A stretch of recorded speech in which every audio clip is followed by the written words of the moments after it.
Good afternoon mga idol. So ngayon mga idol, i-demo ko sa inyo yung aking audio chain. So ngayon nakapatay ito, naka-bypass. So bubuksan ko siya isa-isa. So try natin buksan yung pinakataas, yung compressor.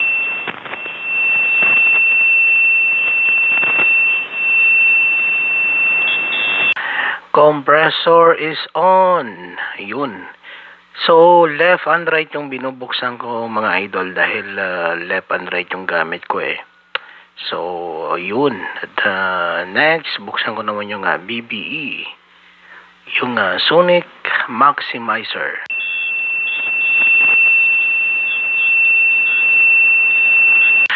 Ayun. At nagbabago na. May konting pagbabago. 1, 2, 3, 4, 4, 3, 2, 1.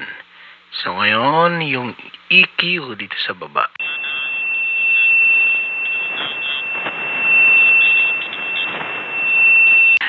EQ, yun. 1, 2, 3, 4, 4, 3, 2, 1. So next, yung multi-band sound enhancer. So bubuksan natin.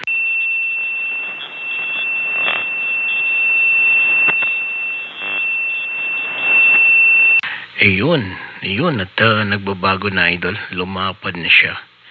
Ito na yung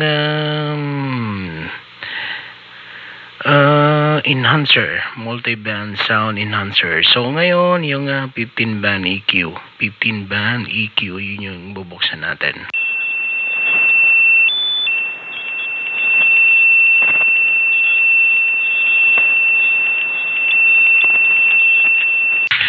Testing, ayun, at Roger, ayun, at medyo gumanda na. Ayun, 1, 2, 3, 4, 4, 3, 2, 1. Testing, audio check, 1, 2, 3, 4. So ngayon, bubuksan ko naman yung virtualizer, yung FX 2000. Yan. Testing, audio check, 1, 2. Yun, at ito na yung audio niya ngayon mga idol. Binuksan ko na yung FX 2000. 1, 2, 3, 4, 4, 3, 2, 1. Ayun, at mas maganda itong audio chain mga idol kaysa tawag dito. Yung ano ba yan? Yung EQ Plus.